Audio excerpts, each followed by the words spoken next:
प्यारे बच्चों नमस्कार।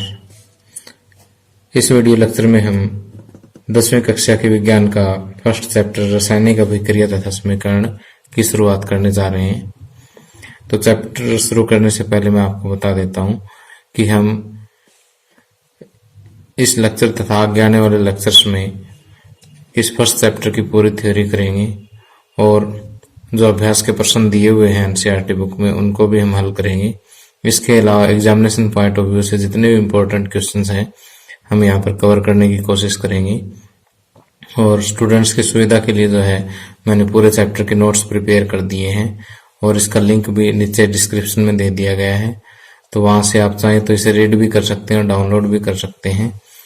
ओके, तो आइए शुरुआत करते हैं। अब देखिए कि सबसे पहला टॉपिक आता है कि रासायनिक अभिक्रिया क्या होती है। रासायनिक अभिक्रिया को समझने के लिए आइए पिछली कक्षाओं में हमने 2 टॉपिक पढ़े थे, उनको मैं फटाफट रिवाइज करवा देता हूं। पहला है भौतिक परिवर्तन और दूसरा है रासायनिक परिवर्तन। अब भौतिक परिवर्तन से पहले आपको भौतिक गुणों के बारे में पता होना चाहिए कि पदार्थ के भौतिक गुणों में जैसे उसकी अवस्था आ जाती है। अवस्था जैसे 3 मुख्य अवस्थाएं होती है, ठोस, द्रव और गैस। और भौतिक गुणों में आ जाता है रंग और उसकी गंध आदि, ये भौतिक गुण कहलाते हैं। ठीक, तो जब किसी पदार्थ के भौतिक गुणों में परिवर्तन होता है तो ऐसा परिवर्तन क्या कहलाता है? भौतिक परिवर्तन कहलाता है। उदाहरण के लिए जैसे हमारे पास बर्फ है, बर्फ को अगर आप गर्म करोगे तो इसका क्या बन जाएगा? पानी यानी जल बन जाएगा। और पानी को फिर गर्म करोगे तो क्या बन जाएगी? इसकी भाप बन जाएगी। तो यहाँ देखिए अवस्था में परिवर्तन हो रहा है कि पहले ठोस अवस्था थी, पानी द्रव अवस्था में आ गया, भाप गैसीय अवस्था में आ गई। अब उल्टा भी अगर हम पढ़े तो अगर भाप को ठंडा कर दोगे तो पानी बन जाएगा, पानी को ठंडा कर दोगे तो बर्फ बन जाएगी। तो इस तरह से देखिए अवस्था में परिवर्तन हो रहा है। तो ये जो परिवर्तन है क्या है? भौतिक परिवर्तन है। अब भौतिक परिवर्तनों की खास बात है कि यहाँ पर कोई नया पदार्थ नहीं बनता, नए पदार्थ का निर्माण नहीं होता। ओके, और दूसरा अगर परिवर्तन का कारण अगर हम हटा लेते हैं तो ये पुनः प्रारंभिक पदार्थ का रूप धारण कर लेता है। तो जैसे मान लीजिए बर्फ का टेम्परेचर आप बढ़ा देते हो, पानी बन जाएगा। तो बर्फ से पानी बनने का कारण क्या था? टेम्परेचर बढ़ाना था। अगर आप टेम्परेचर कम कर देते हो, वापस वही टेम्परेचर ला देते हो, तो पानी वापस बर्फ बन जाएगा। तो देखिए यहाँ पर बर्फ से पानी बना तो है तो पानी पहले ठोस अवस्था में था, अब द्रव अवस्था में आ गया, नया पदार्थ तो कोई बना नहीं है। तो यहाँ पर खास बात यह है कि भौतिक परिवर्तन में किसी नए पदार्थ का निर्माण नहीं होता। ओके, जबकि रासायनिक परिवर्तन में नए पदार्थ का निर्माण होता है। जैसे हम कोयले को जलाते हैं, कोयले में क्या होता है? कार्बन होता है। कार्बन जब हवा में जलेगा, हवा की ऑक्सीजन जो है जलाने में सहायक होती है, तो क्या बनेगा? कार्बन डाइऑक्साइड गैस बनेगी।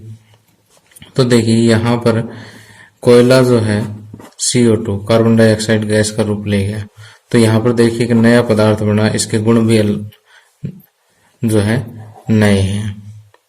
अब आइए मैं आपको रासायनिक परिवर्तन का एक इंटरेस्टिंग सा उदाहरण और बताता हूँ कि जैसे एक हाइड्रोजन गैस है और ऑक्सीजन गैस है, ये दोनों गैसें मिलकर के क्या बनाती है?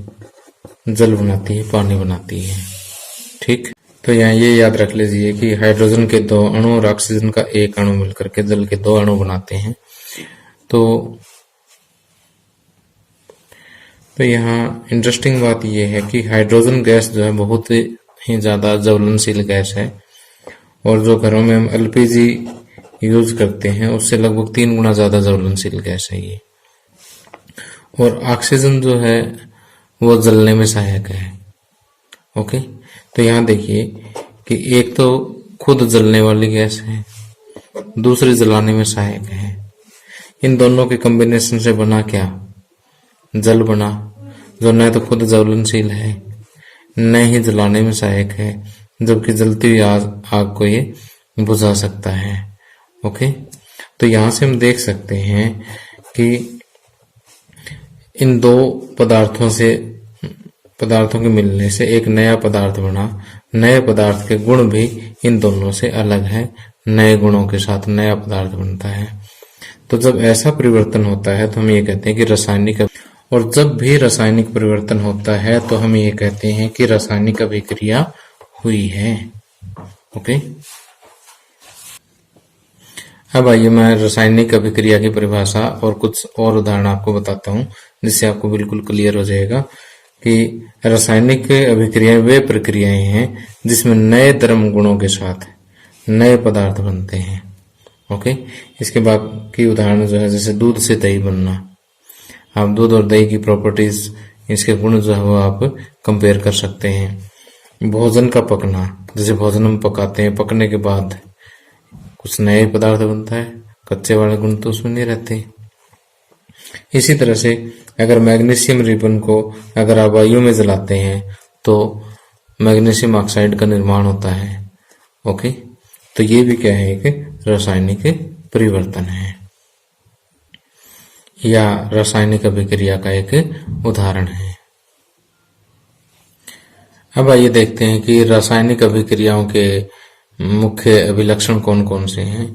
अब देखिए कि यहाँ पर हमने 5 अभिलक्षण बताए हैं। इनमें से एक या एक से अधिक जो अभिलक्षण जो है एक रासायनिक अभिक्रिया में आप देख सकते हैं। तो जो प्रमुख अभिलक्षण है उनमें से पहला है जैसे गैस का उत्सर्जन है, कि रासायनिक अभिक्रियाओं के दौरान जो है गैस उत्सर्जित होती है। तापमान में परिवर्तन होता है, अवक्षेप बनते हैं। अवक्षेप क्या होते हैं वो भी मैं आपको बताऊंगा। और अवस्था में परिवर्तन हो सकता है और पदार्थ के रंग में भी परिवर्तन हो सकता है। तो इनको मैं उदाहरण के द्वारा समझाता हूँ एक एक चीज को आपको। अभी देखिए हमने पढ़ा कि रासायनिक अभिक्रिया के मुख्य लक्षणों में पहला पॉइंट था कि गैस का निकास या गैस का उत्सर्जन। इसको मैं आइए एक उदाहरण के द्वारा समझाता हूँ कि यदि हम इस तरह से एक फ्लास्क के अंदर तन्नु सल्फ्यूरिक अम्ल के अंदर अगर जिंक डाल दें, दानेदार जस्ता डाल दें, तो इनके बीच में अभिक्रिया होती है और वहां से जो है क्या निकलेगा, एक हाइड्रोजन गैस जो है वो निकलेगी। ओके, दूसरा बिंदु हमने पढ़ा था तापमान में परिवर्तन। तापमान में परिवर्तन वैसे बहुत सारे रासायनिक अभिक्रियाओं में होता है, लेकिन मैं आपको एक बिल्कुल सिंपल सा एग्जांपल देता हूँ कि आपने कभी घरों में सफेदी करते हुए देखा होगा कि सफेदी करने से पहले इसको एक मटके के अंदर पानी में भिगो के रखते हैं। ठीक है, सफेदी वैसे क्या होता है, चूना, जैसे घर में व्हाइट वॉश जो हम करते हैं, पानी के अंदर क्या करते हैं, चूना डालते हैं। चूना डालने की थोड़ी देर बाद में आप घड़े को नोट करना कि ये घड़ा जो काफी गर्म हो जाता है और वाटर जो है पूरी तरह से उबलने लगता है। ठीक, तो ये जो चूने और पानी के बीच में जो अभिक्रिया हुई है, ये इसको आप यहाँ पे हाथ रख करके भी, अंदर हाथ नहीं डालना आपने, इसको घड़े को बाहर से टच करके भी आप नोट कर सकते हो कि काफी गर्म हो जाता है। तो यहाँ तापमान में परिवर्तन होता है। ओके, आगे तीसरा मुख्य अभिलक्षण जो रासायनिक अभिक्रियाओं का हमने पढ़ा वो है अवक्षेप का बनना। यह मैं आपको बताऊंगा कि अवक्षेप क्या होता है, उदाहरण के माध्यम से समझाता हूँ आपको कि लेड नाइट्रेट और पोटासियम आयोडाइड, ये हमारे पास दो पदार्थ है। जब हम इन दोनों को आपस में मिलाते हैं तो हमारे पास लेड आयोडाइड नाम का एक नया पदार्थ बनता है। क्या बनता है, लेड आयोडाइड। ठीक, अब लेड आयोडाइड की खास बात है कि ये जो पदार्थ बनता है ये ठोस अवस्था में बनता है और जो यहाँ पर ये विलयन है उसके अंदर घुलता नहीं है। ठीक, तो इस तरह का जो अविलेय, न घुलने वाला जो ठोस पदार्थ बनता है उसको हम क्या कहते हैं, अवक्षेप कहते हैं। ठीक, जो अविलेय ठोस पदार्थ रासायनिक अभिक्रियाओं के दौरान बनते हैं वो क्या कहलाते हैं, अवक्षेप कहलाते हैं। ठीक, तो अवक्षेपों का बनना भी क्या है, रासायनिक अभिक्रिया का एक गुण है। तो देखिए अभी जो मैंने आपको बताया, 3 पॉइंट मैंने आपको चित्रों के माध्यम से समझाए, वो मैंने यहाँ पर लिख दिए हैं, आप आसानी से पढ़ सकते हैं कि गैस का उत्सर्जन जैसे जिंक और तन्नु सल्फ्यूरिक अम्ल के बीच रासायनिक अभिक्रिया में हाइड्रोजन गैस निकलती है। दूसरा, तापमान में परिवर्तन, चूने तथा पानी के बीच अभिक्रिया से बुझा हुआ चूना बनता है तथा काफी मात्रा में ऊर्जा निर्मुक्त होती है। और इसी तरह से अवक्षेप का बनना मैंने अभी भी बताया कि लेड नाइट्रेट और पोटासियम आयोडाइड, इनके बीच की रासायनिक अभिक्रिया से क्या बनता है, लेड आयोडाइड के पीले अवक्षेप बनते हैं। अवस्था में परिवर्तन के लिए कार्बन मोनोऑक्साइड गैस और हाइड्रोजन गैस, इनकी अभिक्रिया होती है तो मेथेनॉल बनता है। ये दोनों देखिए गैस अवस्था में, मेथेनॉल क्या बनता है, द्रव अवस्था में बनता है। रंग में परिवर्तन, अब जैसे लोहे को जंग लगना, ये क्या है, रंग में परिवर्तन का एक उदाहरण है। ठीक, लोहा शुरू में एक चमकीली धातु होती है, लेकिन जब उसको जंग लग जाता है तो वो भूरा रंग का एक पदार्थ बन जाता है। तो यहाँ पर आप लोहे का जो मूल कलर है और जंग का कलर, उनमें डिफरेंस भी देख सकते हो। तो देखिए यहाँ रासायनिक अभिक्रियाओं के मैंने 5 मुख्य अभिलक्षण बताए हैं। तो एक बार इनके 500 पॉइंट्स आप अच्छे से याद कर ले, फिर धीरे धीरे इनकी जो उदाहरण है एक एक वो याद रख ले। इन उदाहरणों को देख के आपने घबराना नहीं है, आप थोड़ा सा 1-2 बार मतलब रिमाइंड करोगे तो ये अपने आप याद हो जाएंगे, कोई ज्यादा मुश्किल चीज नहीं है ये। अब अगली परिभाषा आती है कि रासायनिक समीकरण क्या होता है। अब जैसे मैंने आपको रासायनिक अभिक्रिया के उदाहरण में आपको बताया था कि जब मैग्नीशियम रिबन को ऑक्सीजन में जलाया जाता है तो मैग्नीशियम ऑक्साइड का निर्माण होता है। जो वाक्य मैंने अभी बोला, दोबारा से रिपीट कर रहा हूं कि जब मैग्नीशियम रिबन को वायु में जलाया जाता है तो मैग्नीशियम ऑक्साइड का निर्माण होता है। तो ये जो रासायनिक अभिक्रिया है, इसको यदि हम कुछ प्रतीक या सूत्रों द्वारा निरूपित कर दें तो वो एक नई जो एक्सप्रेशन आ जाती है, नया जो निरूपण आ जाता है, वो क्या कहलाता है, रासायनिक समीकरण कहलाता है। जैसे अभी हमने देखा कि मैग्नीशियम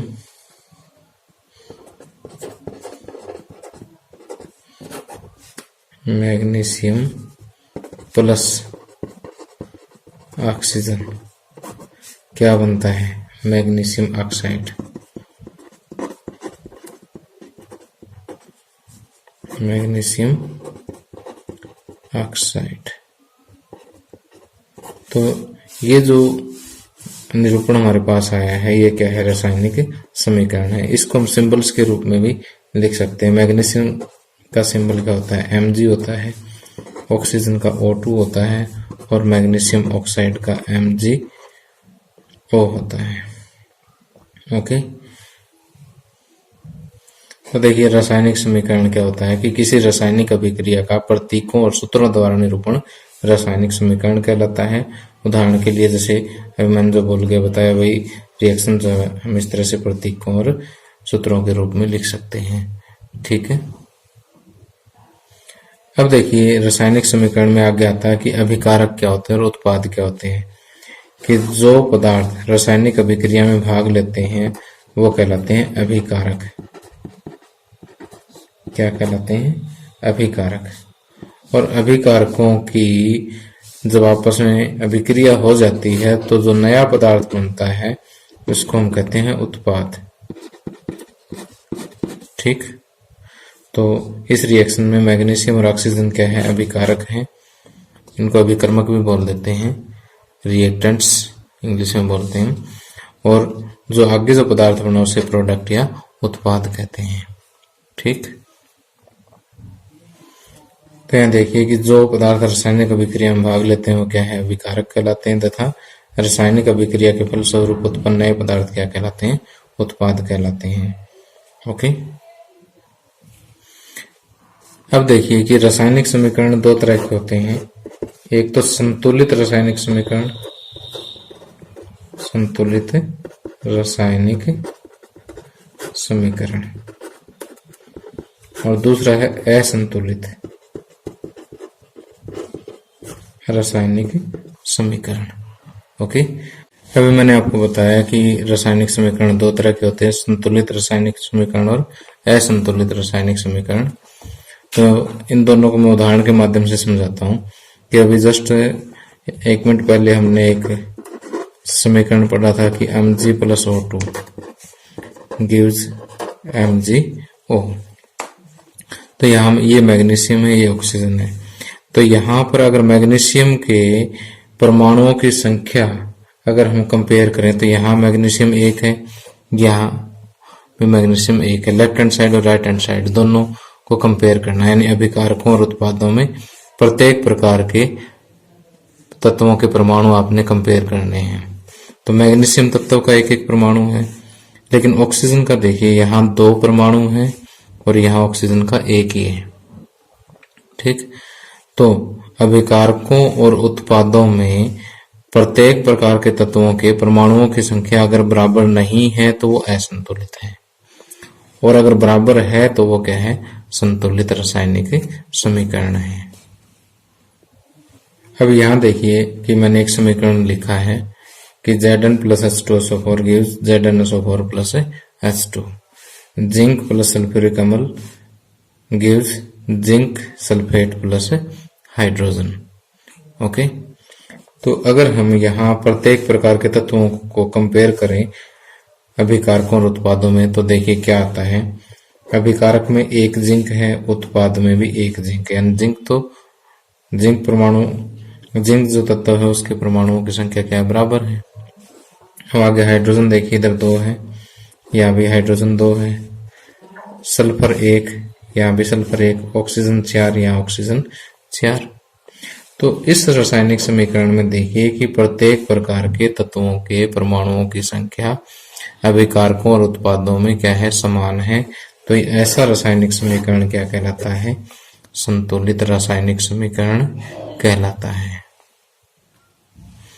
तो जो मैंने समझाया वो यहाँ लिख भी दिया है कि ऐसा रासायनिक समीकरण जिसमें अभिकारकों और उत्पादों में प्रत्येक तत्व के परमाणुओं की संख्या बराबर हो, संतुलित रासायनिक समीकरण कहलाता है।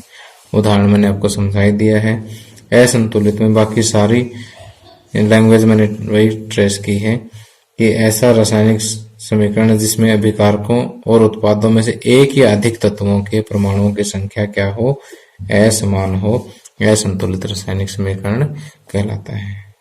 ठीक, तो यहाँ उदाहरण मैंने आपको पहले समझाई दिया है। तो प्यारे बच्चों, इस वीडियो लेक्चर में इतना ही, और अगले वीडियो लेक्चर में मैं आपको बताऊंगा कि रासायनिक समीकरणों को संतुलित करना आवश्यक क्यों है। वैसे एग्जामिनेशन पॉइंट ऑफ व्यू से भी बहुत इंपॉर्टेंट क्वेश्चन निकलता है, और रासायनिक समीकरण लिखते टाइम जो है हमें किन किन निर्देशों का पालन करना होता है, ठीक है, वो भी हम यहाँ पर पढ़ेंगे। और रासायनिक समीकरण के फायदे क्या क्या हैं, या आपको क्या क्या जानकारी प्रदान करते हैं, ये भी हम अगले लेक्चर में पढ़ेंगे।